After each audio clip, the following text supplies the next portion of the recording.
তোমাকে না আম্মাকে চাইলাম দিলে না। আমি তো সকাল থেকে বসে আছি গো।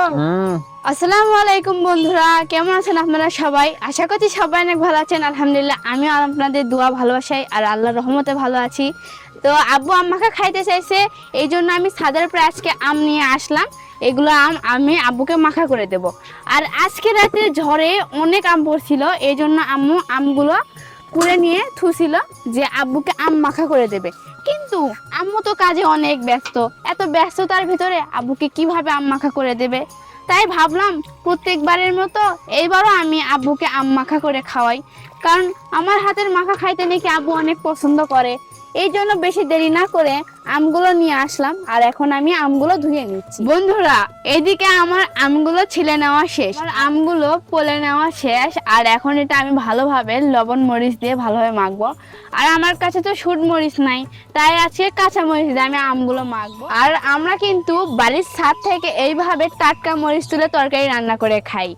আর আজকে থেকে গাছের মরিচ শেষ হয়ে গেল, এখন বাজার থেকে কিনতে হবে। আর এখন আমি মরিচগুলো কুচি কুচি করে আমের ভিতরে এই দেখো, আমার অপরাজিতা ফুলের গাছ কত বড় হয়েছে, কত ফুল ধরছে, কোথায় রাখবো ভেবেই পাচ্ছি না।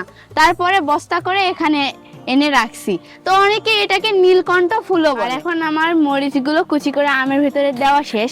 তো এবার তোমরা আম মাখা কে কে খাইছো, আর টক মিষ্টি আম মাখা খাইছো নাকি শুধু টক আম মাখা খাইছো, অবশ্যই জানাবা। আর আমরা এবার টক আম মাখা খাচ্ছি।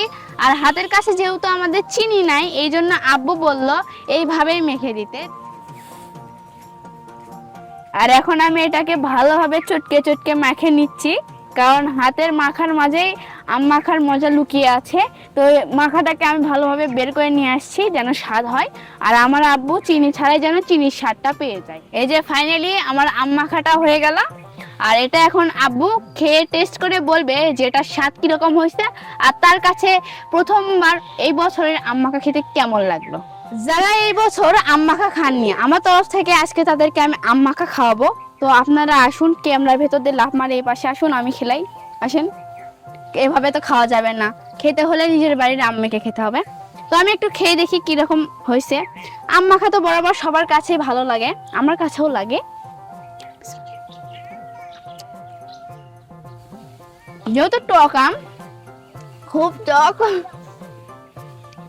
আর ওই যে উপরে দেখতে পাচ্ছেন আমগুলো ঝুলে ঝুলে আছে, ওই আমগুলোই মাখা হয়েছে আজকে। তো গাইস ফাইনালি জিনে মামনি আম মেখে দিল, এখন খাবার পালা। দেখি কেমন কেমন টক না মিষ্টি। বিসমিল্লাহির রহমানির রহিম। আরে বাবা রে, যেহেতু তোমার বেলা আমি না খাতে। তোমাকে কেমন দাও, তোমাকে না আম্মাকে চাইলাম দিলে না। আমি তো সকাল থেকে বসে আছি গো। কয়েকদিন হলে এতই কাজ, সময় পাচ্ছি না খাওয়ার আর আম মাখার।